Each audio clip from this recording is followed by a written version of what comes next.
Merci d'être avec nous sur Radio G. Toute l'actualité, effectivement, comme chaque matin, 228e jour de guerre contre le Hamas. On en parle, vous le savez, au quotidien. Et on en parlait avec Eva Soto et son invité, cette décision choc de la Cour pénale internationale. Et on en parle à présent avec Yom Tov Khalfon, justement. Il est avec nous comme tous les mardis matins. Bonjour Yom Tov.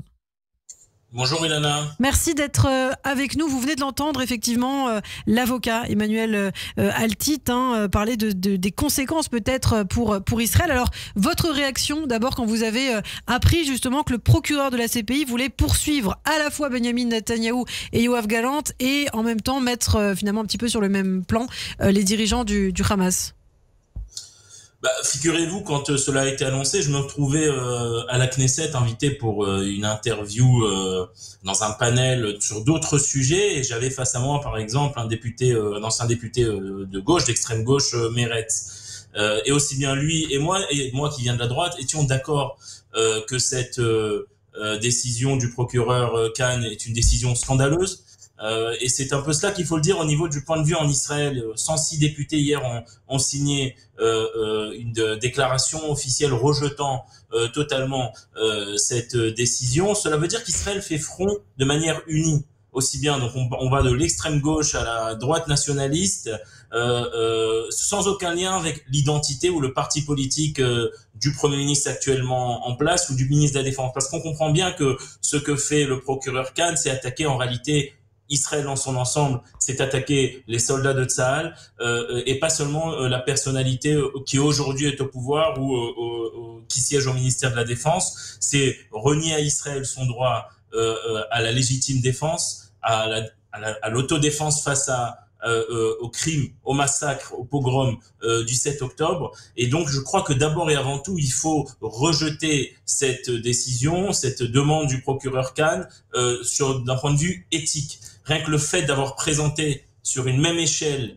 le Premier ministre et le ministre de la Défense d'un État démocratique qui a été attaqué et frappé dans sa chair, qu'est l'État d'Israël, et de l'autre côté, une organisation terroriste sanguinaire qui viole des femmes, qui ne respecte aucune loi et sûrement pas la nature humaine, qui est le Hamas, de les mettre sur un pied d'égalité, c'est déjà, je crois, ça prouve déjà le manque, l'aveuglement éthique de ce procureur, le fait qu'il n'arrive pas à faire la distinction entre les deux et rejeter dos à dos les deux parties comme si il y avait deux belligérants. On le voit souvent, c'est aussi un petit peu la doxa progressiste, la doxa wokiste.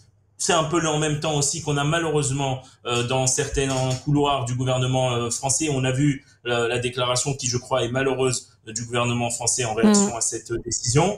Et donc, rejeter dos à dos, vous savez, ça revient à dire que si une femme se fait violer et qu'elle a frappé son violeur, alors on rejette dos à dos les deux belligérants dans l'affaire, alors que il y a encore une fois dans cette histoire un attaquant, c'est le Hamas, une organisation terroriste, et une victime, c'est le peuple d'Israël, peuple d'un État démocratique qui a été attaqué dans sa souveraineté.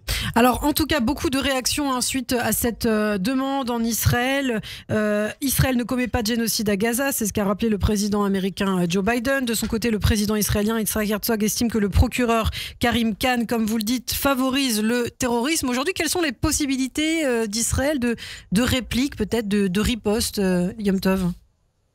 Prenons la première réplique sur le plan éthique, je crois. Il ne faut pas avoir peur de le dire haut et fort qu'il y a ici un aveuglement, un manquement au niveau éthique. Et j'ai vu déjà aussi des allusions sur peut-être les motifs personnels de ce procureur d'origine pakistanaise, l'un des pays les plus antisémites au monde, et qui a, je crois, dans une des missives signées par Inch'Allah. Mais je crois que ça va bien au-delà. Il faut dire aussi les choses comme elles sont. C'est que cela remet en cause une démocratie qui se défend.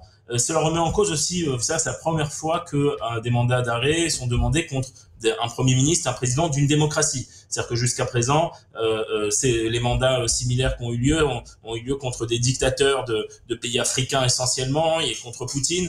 et pas contre des pays démocratiques. Et ceci pour une raison claire, et ça a été rappelé par votre précédent intervenant, il y a le principe de complémentarité, c'est-à-dire que dans une démocratie, il y a un état de droit, il y a déjà des tribunaux.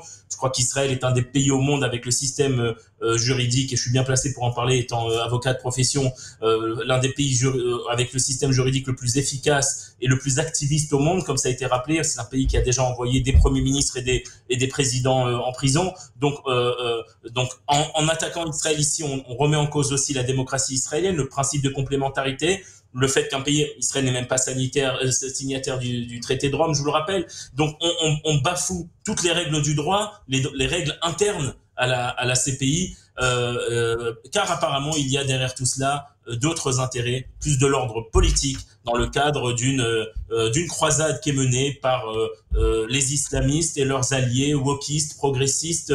Ce sont les mêmes, ça a été rappelé je crois par le Premier ministre Netanyahou hier, ceux qui manifestent à Harvard, à Columbia, et qui empêchent des juifs de rentrer dans des facultés, deviennent après les procureurs dans ces instances internationales, et Israël fait face.